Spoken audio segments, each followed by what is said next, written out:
rule over mankind. How foolish have we been? How foolish have we been? We, the people who have other currencies, we cannot convert to gold, only the US dollar. Secondly, only governments could go to the United States with their US dollars to ask for it to be converted to gold. Individual people cannot do it.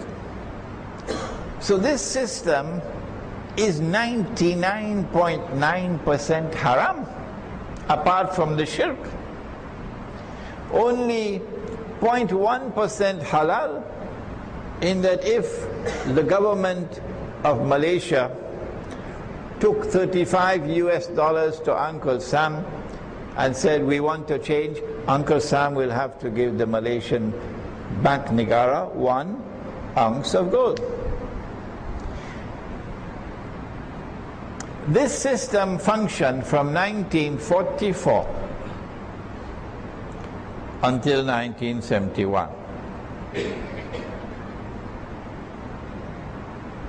The reason why it lasted this long was because nobody ever went to Uncle Sam to ask for their gold. During this period of time, the United States government was printing more dollars than they had gold,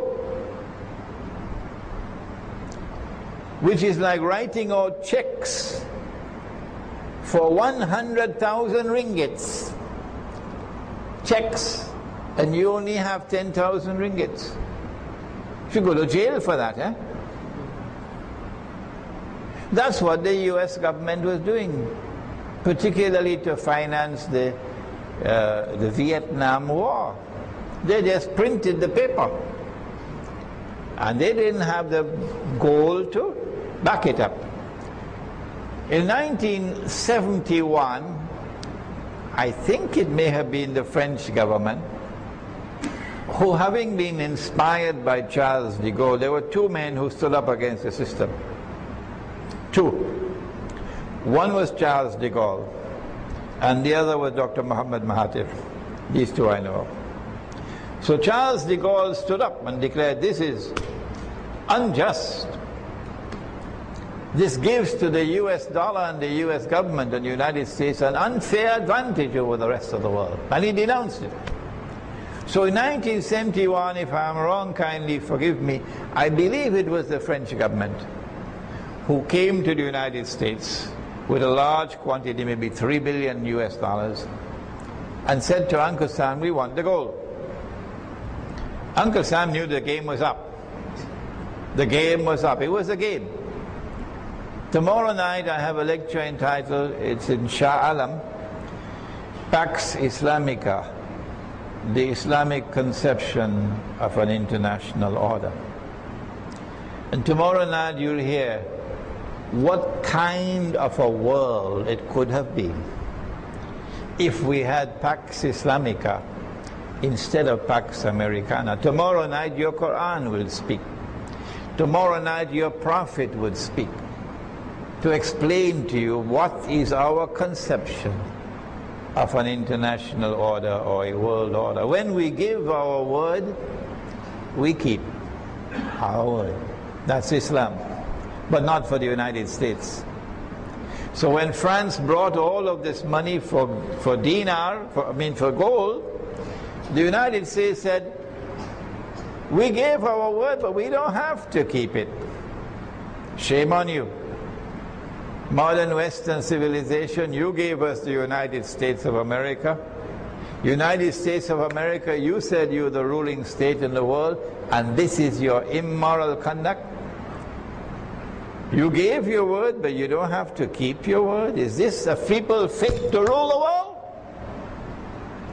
So they reneged on their obligations under international law to redeem the paper for gold at $35 an ounce. What I did not understand, even though I had studied international monetary economics studied the Bretton Woods Accords, studied the International Monetary Fund, and monitored international monetary economics. What I did not understand, and only now, praise be to Allah, I understand, is that this is what was intended to happen. They never intended at any time that this system which was constructed at Bretton Woods would remain like this. What they wanted was that mountain of gold. That's what they wanted. And they wanted that mountain of gold to function as money. And I never understood it. And Islamic scholarship never understood it. At least I know of no one who has understood international monetary economics linked with this hadith.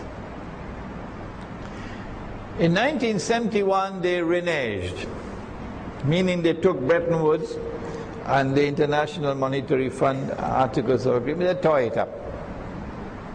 And so now the United States is not backed, the US dollar is no longer backed by gold. No. So now the stage is set for the hadith to be fulfilled. It was a secret agreement. It came in the wake of the war of 1973. Which means we have to put question marks now behind that war. Maybe there's more to that war than we know. King Faisal of Saudi Arabia, rahimahullah, imposed an oil boycott on the United States. Maybe someone whispered to him to do it, because they wanted him to do it. Because I believe in the sincerity of King Faisal, rahimahullah. Yes, I do. As soon as that oil boycott was imposed in the wake of the war of 1973, October 73, it was called the Yom Kippur War. Some of you may not have been born then. And the oil boycott was imposed by the Arab oil producing countries. Something happened to the price of gold. I was looking only at the value of the dollar. That's my mistake. I looked at the dollar and I saw that the dollar fell in value by 400% in a span of just 1 week. This was correct analysis, but this is not the more important thing.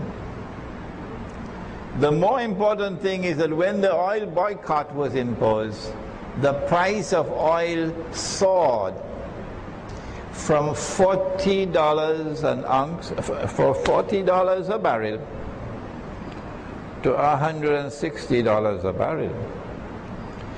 And the Arab oil producing countries, their eyes opened. Oh yes, it looked like a lot of greenbacks. Greenback is the US dollar. That seems to have been,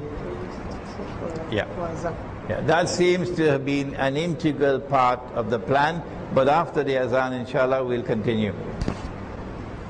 In the wake of the war of 1973 and the oil embargo and the phenomenal rise in the price of oil from, what was it? The price of gold rose from 40 to 160. I cannot remember the rise in the price of oil, but it's also a phenomenal rise in the price of oil, because oil was selling for $4, $5, $6 a barrel prior to the war. The Arab oil producing countries suddenly realized that there is a lot of money to be made here. And the United States had a very crafty and cunning Secretary of State, a man named Henry Kissinger. The president was, what's his name again? Richard Nixon. Yeah. So Kissinger went to Saudi Arabia And Kissinger was successful. I hope and pray that I'm not speaking unjustly of King Faisal rahimahullah. If I am, may Allah forgive me. But this is secret negotiations, and I don't have the records, so I'm reading between the lines. That Kissinger was successful in convincing Faisal rahimahullah